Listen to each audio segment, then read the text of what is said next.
यह कहानी एक गरीब परिवार की है, जिस परिवार में मात्र 3 लोग हैं, माँ, बेटा और बहन। बहन बड़ी थी और एक अमीर परिवार के लड़के से प्रेम कर बैठी और मंदिर में शादी भी कर ली।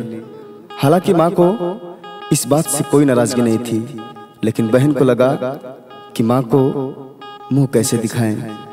रक्षाबंधन 10 बार आया, मगर छोटे भाई को इंतजार था कि मेरी प्यारी बहना राखी बांधने जरूर आएगी, लेकिन हर बार उसे निराशा हाथ लगी।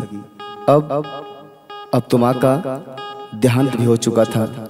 रक्षाबंधन फिर आया। छोटा भाई सोचता है आज मैं खुद जाऊंगा अपनी बहन से राखी बंधवाने। आखिरकार बात क्या है जो मेरी बहन मुझे भूल गई? क्या वह भूल गई कि कभी बड़ी होने के नाते वह मुझे लोरियां भी गाकर सुनाया करती थी। इतना अपने आप से कहकर रोने लगता है। अब वह एकाएक गुस्से में उठा और घर के अंदर गया। जेब टटोली, मगर 1 भी रुपया नहीं था। आखिरकार वह अपने घिसे पीटे पुराने कपड़ों में बहन से मिलने चल दिया। अब वह एक ब्लड बैंक में खून दे रहा है। कुछ देर बाद उसे ब्लड के बदले में जो रुपए मिले उसे लेकर वह बहन के घर चल दिया। आगे की कहानी वीडियो में देखें।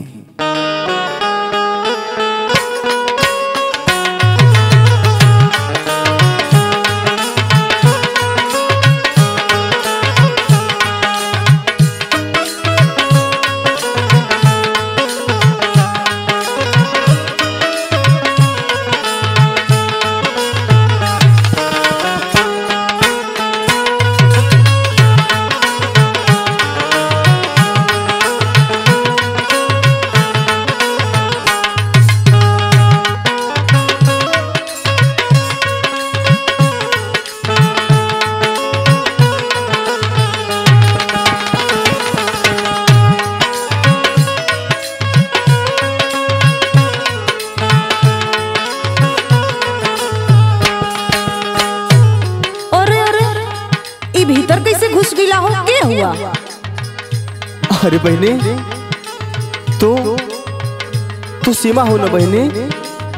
हाँ भैया, लेकिन हमार नाम कैसे तुमके पता है? बहन हम तुम्हार छोट भाई हैं बहन। अच्छा, तू ओमकार हुआ का भैया?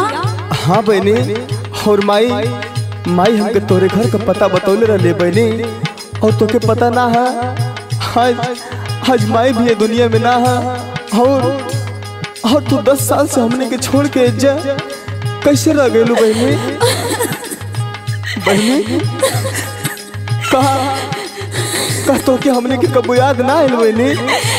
काहे हो भैया, लेकिन कहा बताई, बड़ मुसीबत बना भैया।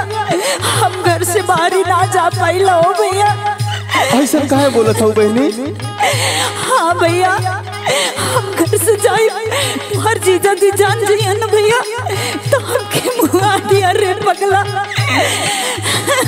अरे बहनी, आज तोर भाई 10 साल पर तुझसे राखी बंधवावे आयल है, और तू कैसे बतियावत है पगली?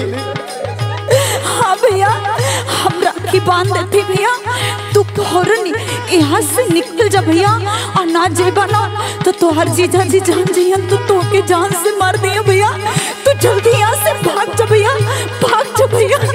जान जाई भले बहिनी,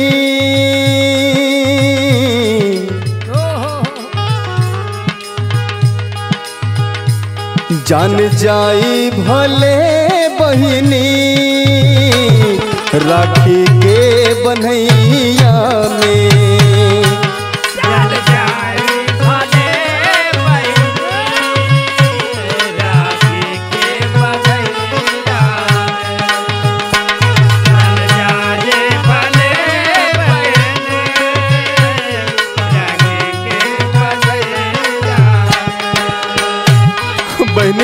हाँ भैया, भले तोरे भाई का जान चले बकी हम तो से राखी बंधवा के ही मारो बहनी।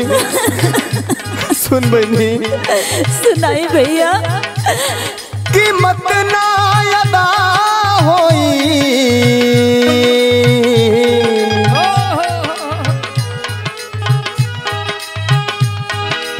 कीमत ना अदा होई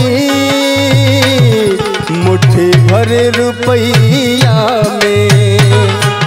कीमत ना अदा होई मुट्ठी भर रुपया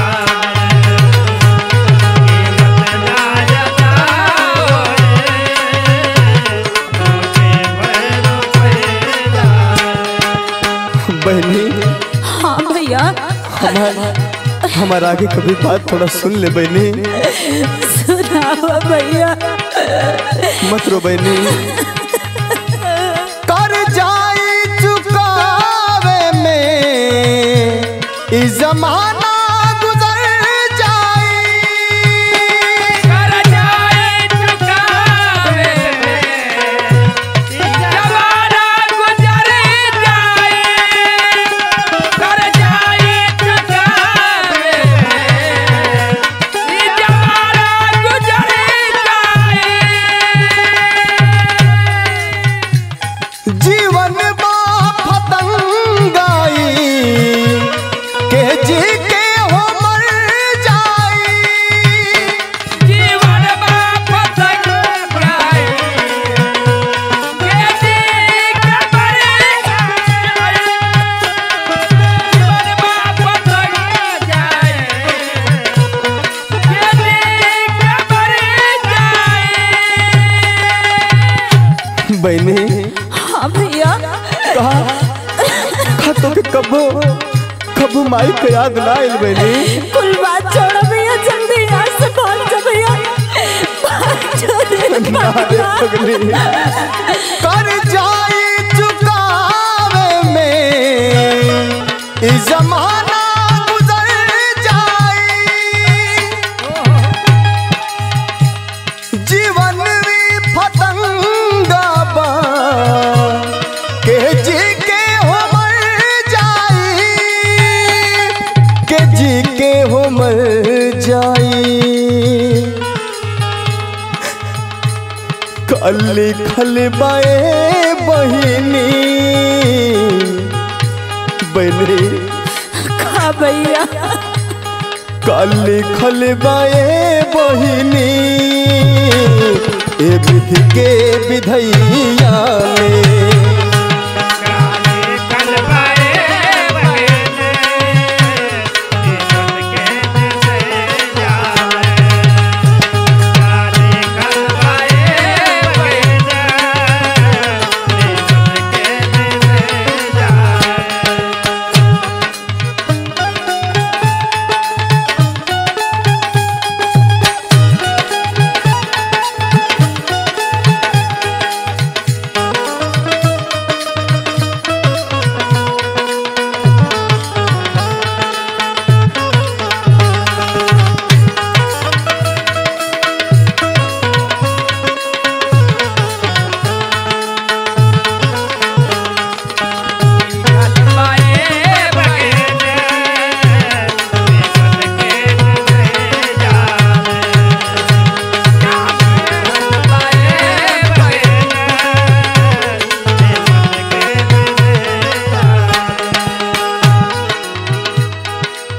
बहन 10 साल से तेरा इंतजार करते करते आज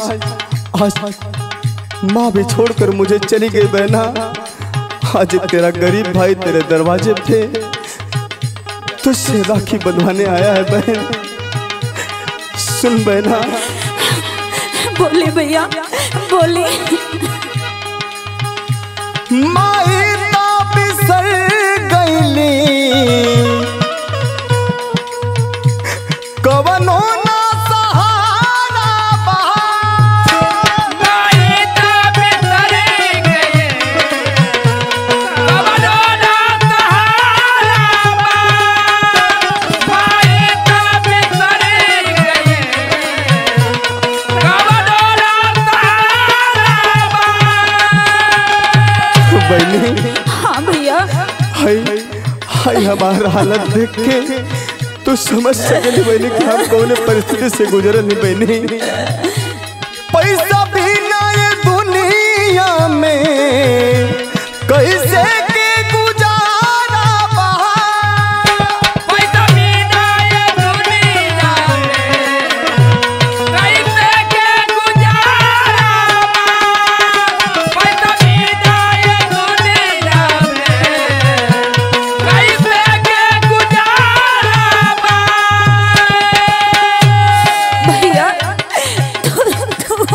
रोवा भैया, मत रोवा भैया।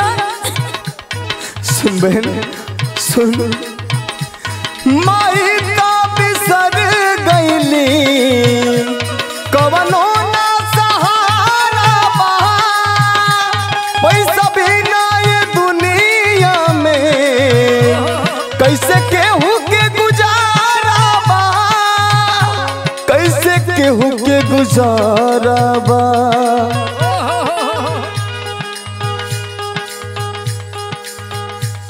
मन जाई भले बहिनी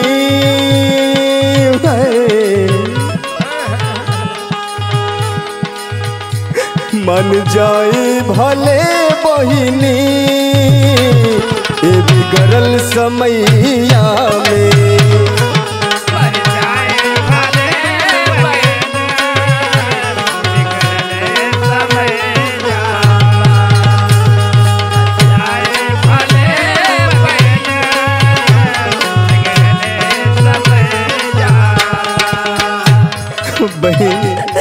हाँ भैया, जाते जाते हमारे को और बात सुन ले बहनी। सुनावा भैया। दौलत पे खड़ा बाटे जन्मवा के रिश्ता, दौलत पे खड़ा बाटे जन्मवा के रिश्ता, दौलत पे खड़ा बाटे जन्मवा के रिश्ता। आज राम देहात के दिल ओमकार भइल सस्ता, आज रामत हाथ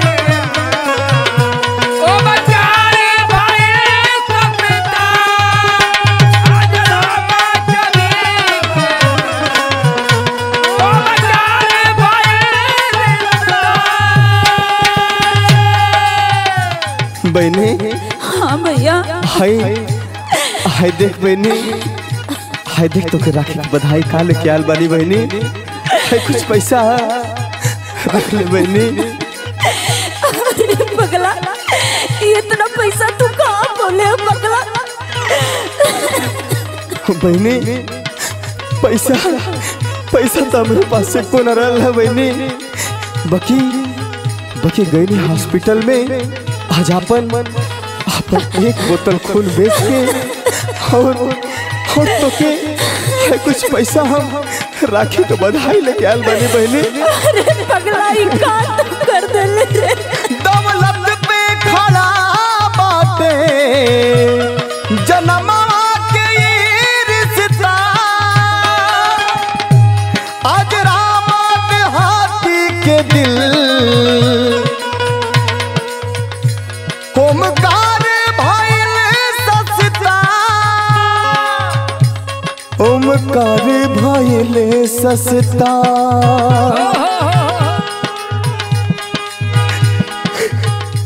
तू तो बाड़ू मोहलिया में बहनी। बोला भैया। सुन बहनी, तू तो बाड़ू मोहलिया में, हम बानी मड़ैया में। अरे पगला, हम बहुत मजबूर बानी। ठीक है बहनी, हम चलत है बहनी, अपन ख्याल रखिए बहनी। जा भैया जा। जन जाई भले बहिनी राखी के बनैया में।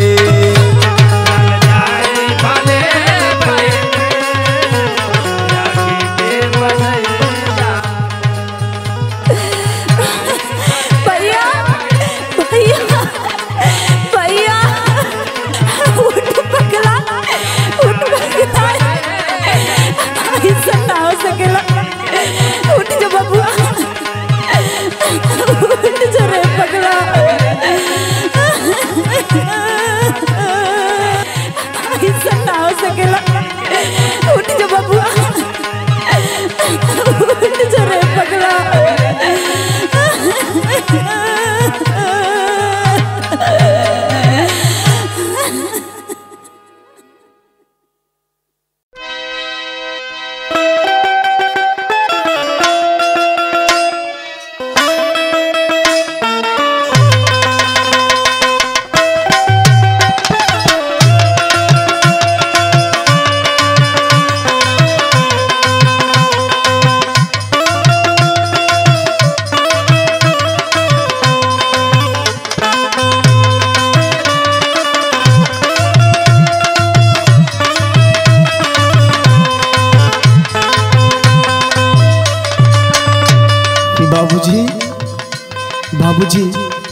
हमार माई बाबू के हालत बहुत खराब बा बाबूजी।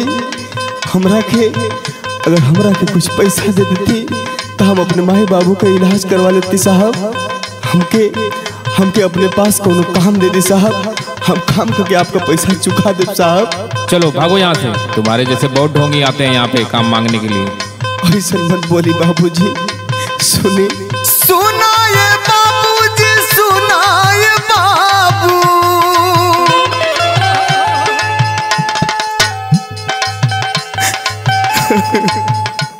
अरे सुनाए बाबूजी, सुनाए बाबू, सुनाए बाबूजी। हर दिहले गरीबिया करिए यहाँ के तोड़, सुनाए बाबूजी।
साहब हमार माई बाबूजी दोनों जाने की तबीयत बहुत सीरियस बा साहब। अगर हमरा के कुछ काम दे दे साहब तो हमारे बहुत बड़ा एहसान हो साहब, रहम करी साहब। हाड़ तोरे कारत रहनी मेहनत मजूरिया मोरे बाबूजी।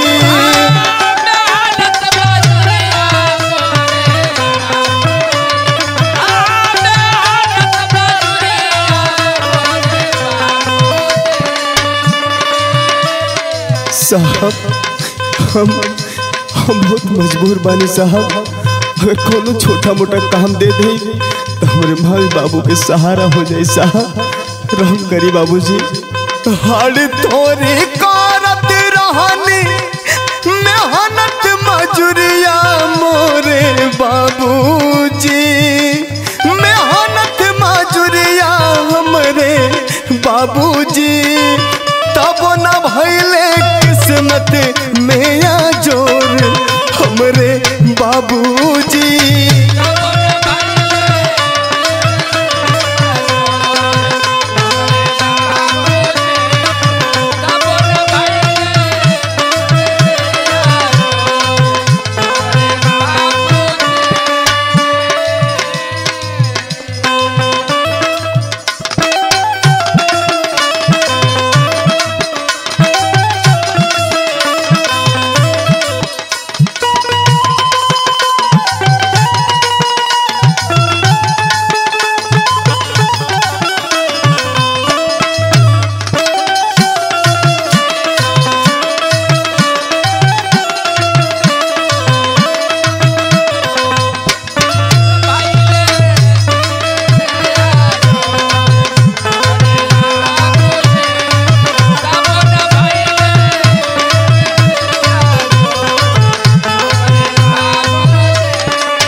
साहब हमरा के कौनो काम दे दी साहब, छोट बड़ कौनो काम हम कर सकीला साहब। अगर आप थोड़ा सा हमरे पर रहम करब तो शायद हमरे माई बाबू के जान बच जाए साहब। अच्छा रुको देखता हूँ। पेट के अग्निया पापिन भाइल बाडनिया हमरे बाबूजी।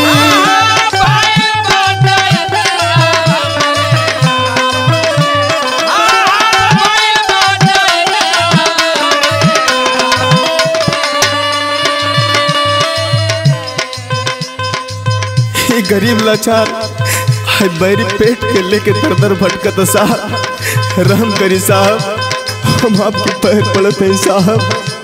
पेट के अग्निया पापिन भाईल बाडाइनिया हमरे बाबूजी, भाईल बाडाइनिया हमरे बाबूजी, ले जिनगी याद हिया से निचोर हमरे बाबूजी।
बाबूजी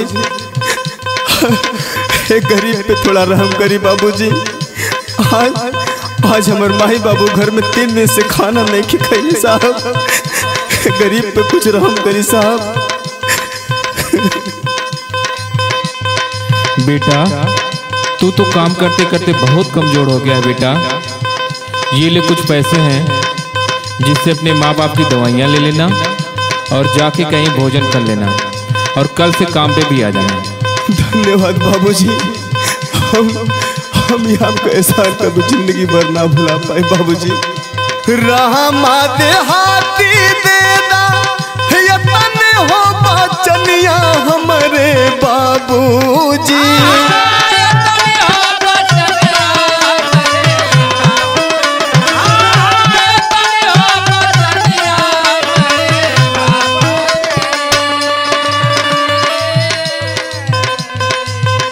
रामा देहाती देदा यतन हो बचनिया हमरे बाबूजी, यतन हो बचनिया हमरे बाबूजी। कई के मजूरिया जियरा मारे जोर हमरे बाबूजी।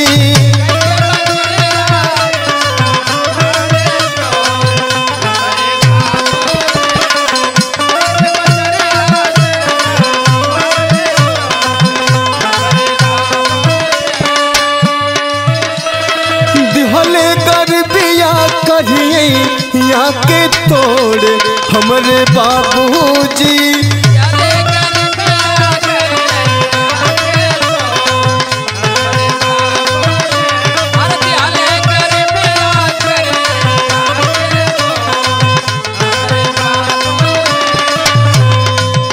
और तबो न मिलल किस्मत में या जोर हमरे बाबूजी।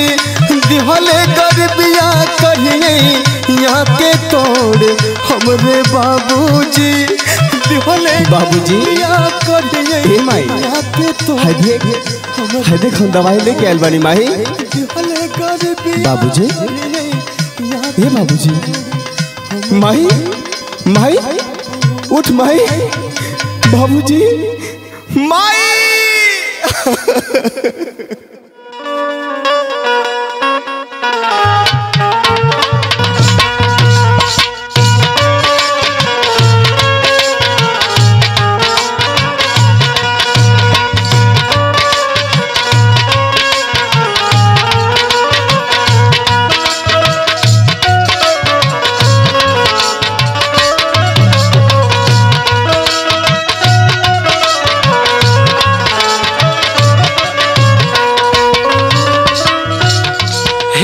हे बचवा काहे अपनी माई बाबू के घर से निकाला तारा लो, मत ऐसा काम करो लो बचवा। माई है त जहान है, पिता में प्राण है बचवा, ऐसा काम मत कर लो।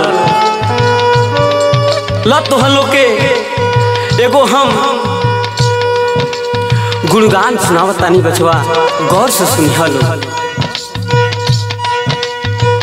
बार बार मिल जाए, बार बार मिल जाए, धन दौलतिया दोबारा ना मिली।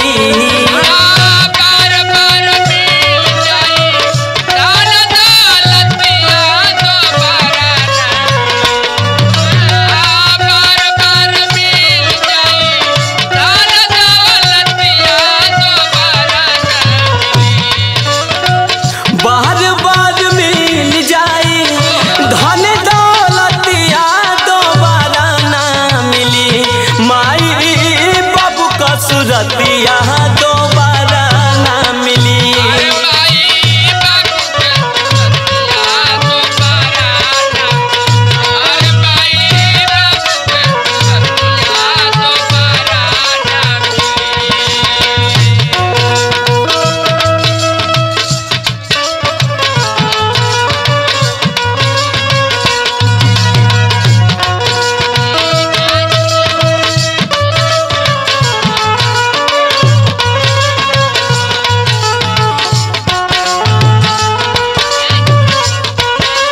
जय हो जय हो।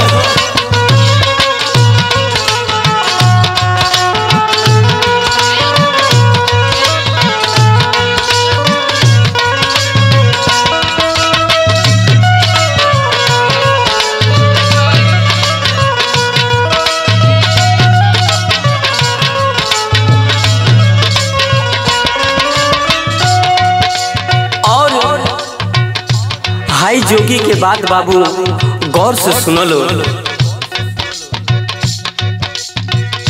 करके न चाही माई बाबू के अनादर,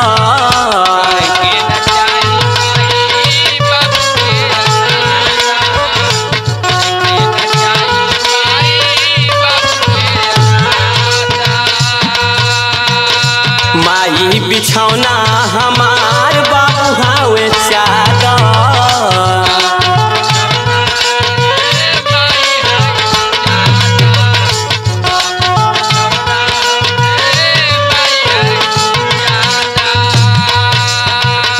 करके न चाही माई बाबू के अनादर, माई बिछौना हमार बाबू हमें चादर। ये दुनिया में बाबू समझ जा कि सब कुछ मिल सकत बा, लेकिन माई बाबू के प्यार कबो ना मिल सकेला बाबू। और कहे के बा, बार बार मिल जाई है, संग संग हतिया दोबारा ना मिली। बार बार मिल जाई है, संग संग हतिया दोबारा ना मिली। माई बाबू का सूरतिया दोबारा ना मिली।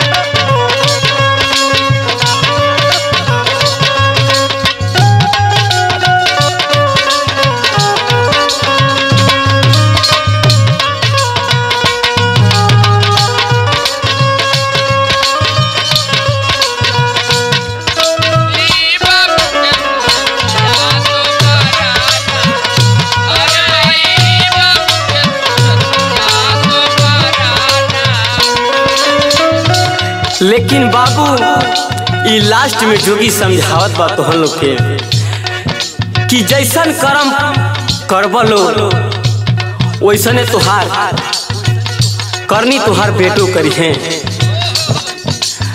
ला सुना और सुनावा तानी बाबू हम। माई बाबू संगे करबा जवन करनिया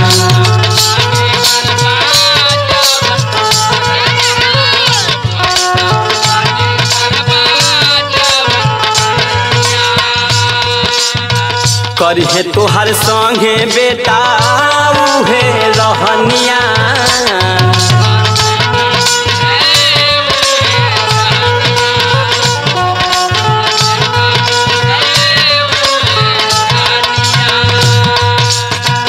माई बाबू संगे करबा जवन करनिया करिहे तोहर बेटा संगे उहे रहनिया राही आशुतोष बना लो राही आशुतोष बना लो